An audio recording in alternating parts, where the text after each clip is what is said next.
Hello everyone, welcome back to my channel. तो आज मैं इस वीडियो में आपको जो वैकेंसी के बारे में बताने जा रही हूँ वो है हमारी यूपी की वैकेंसी और वो है हमारी कम्युनिटी हेल्थ ऑफिसर की वैकेंसी, सीएचओ की वैकेंसी। देखो, सबसे बड़ी बात जो है इस वैकेंसी में ये है, इसमें सैलरी बहुत अच्छी है।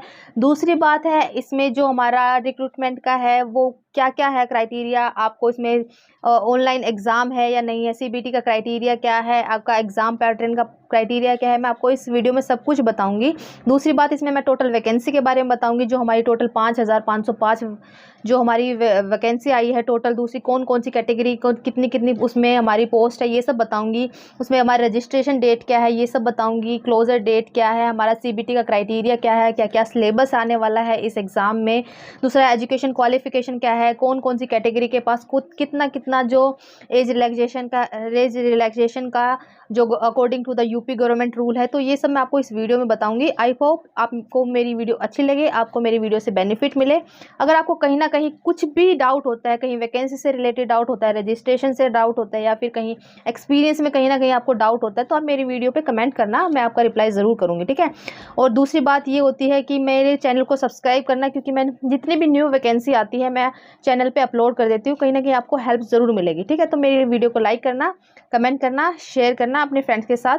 और दूसरी बात, कोई भी डाउट होती है, मैं आपको बार बार यही बोल रही हूँ, तो आप मुझे कमेंट करके ज़रूर बताना। आज हम जिस वैकेंसी के बारे में बात करने वाले हैं वो है हमारी सीएचओ की वैकेंसी, कम्युनिटी हेल्थ ऑफिसर की वैकेंसी। जो हमारी ये वैकेंसी है ये हमारी यूपी की वैकेंसी है, ठीक है। इसमें मैं आपको वीडियो में ये बस सब बताऊंगी कि इसमें क्या क्या क्राइटेरिया आपको दिया हुआ है, क्या क्या कब कब जो फॉर्म की आप अप्लाई कर सकते हो, कब कब इसमें फॉर्म की जो एप्लीकेशन होगी वो क्लोज हो जाएगी, और क्या क्या एग्ज़ाम पैटर्न है, इसमें क्वालिफ़िकेशन क्राइटेरिया क्या है, रजिस्ट्रेशन कहाँ का होना चाहिए, कितनी इसमें सैलरी है और आपका कितना इसमें इंसेंटिव है।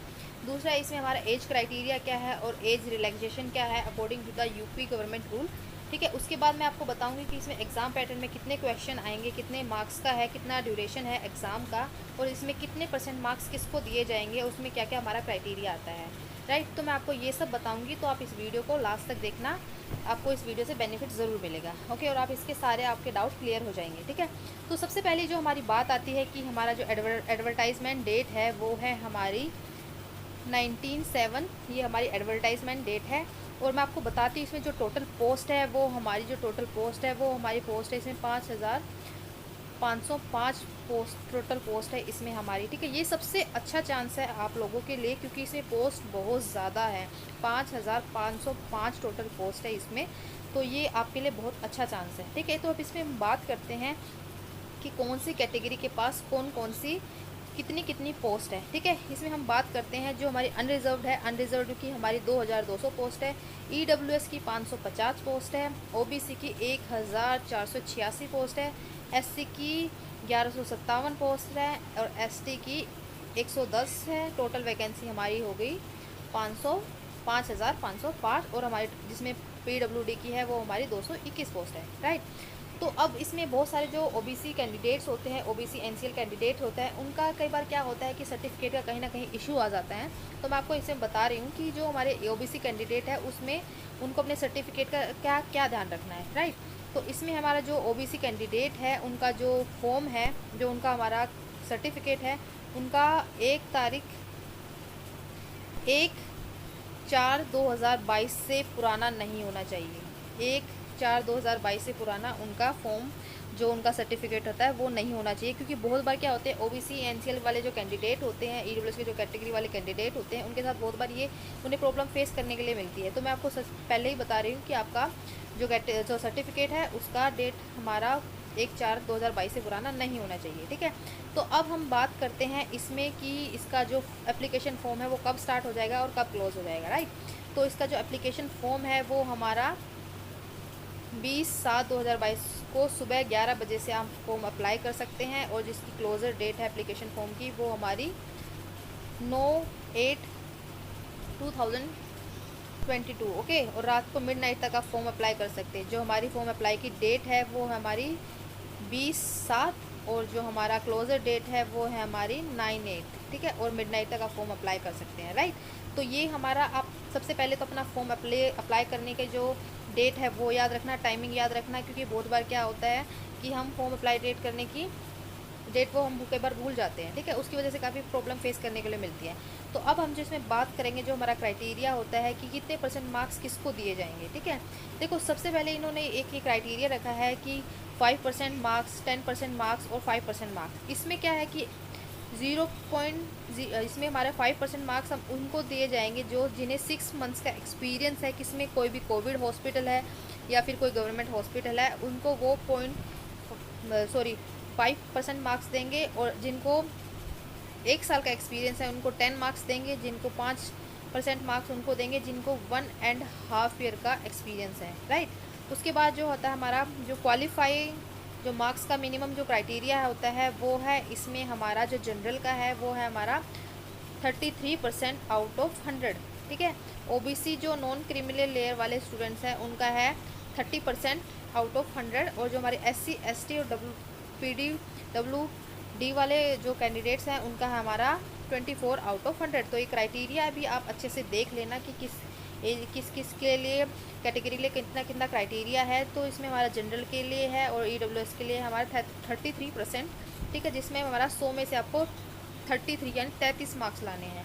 जो OBC का है वो है हमारा 30% यानी आपको 100 में से सिर्फ 30 मार्क्स लाने हैं। और SC ST और PWD का है हमारा 100 में से 24 मार्क्स लाने हैं। तो ये आपके जो हमारा मिनिमम क्वालिफाई मार्क्स है CBT का वो भी इसमें आपको बता दिया है, ठीक है। उसके बाद जो हमारा चीज़ आती है कि इसमें कौन कौन से जो एलिजिबिलिटी क्राइटेरिया है हमारा कि कौन कौन से कैंडिडेट इसको अप्लाई कर सकते हैं। तो इसको हमारे जो GNM वाले कैंडिडेट होते हैं वो भी इसको अप्लाई कर सकते हैं। BSc वाले, पोस्ट BSc वाले कैंडिडेट अप्लाई कर सकते हैं।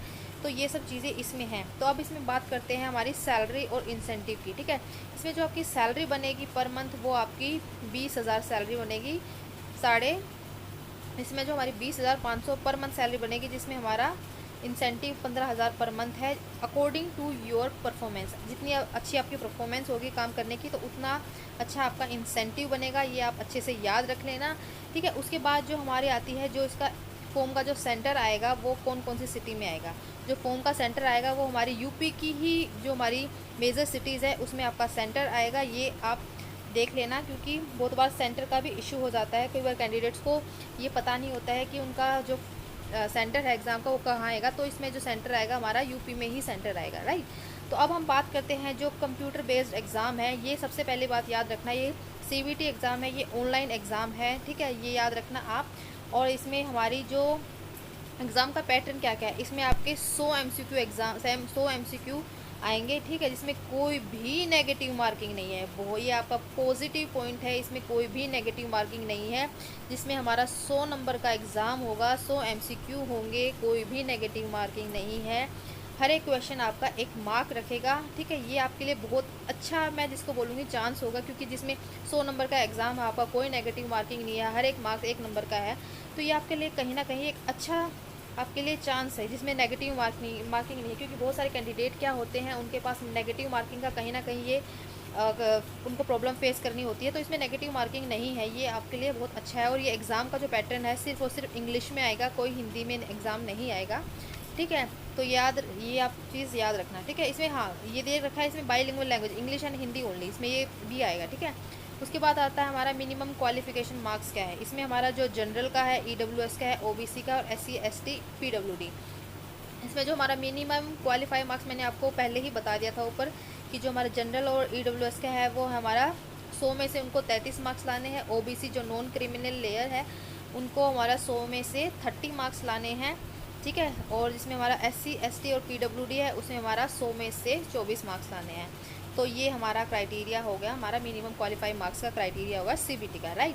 तो फिर उसके बाद जो हम बात करते हैं कि जितना भी मैंने आपको क्वालिफिकेशन का जो क्राइटेरिया बताया, कितना भी हमारा मार्क्स का क्राइटेरिया है, ये सब मैंने आपको बताया। तो अब हम इसमें बात करेंगे जो हमारा एज का क्राइटेरिया है, एज रिलैक्सेशन किसको कितना मिलेगा। तो ये आप याद रखना, जो एज लिमिट है हमारी 35 ईयर्स है, ठीक है, एज़ ऑन 20 जुलाई 2022, ठीक है। जिसमें हमारा OBC के लिए 3 इयर्स, नॉन क्रिमिनल लेयर जो OBC के कैंडिडेट हैं, ठीक है। उसके बाद जो हमारा SC ST का आता है वो हमारा 5 इयर्स आता है। और जो हमारे person with disability candidate unreserve के लिए 10 years, 13 year OBC and 15 years SC/ST candidate के लिए, ठीक है।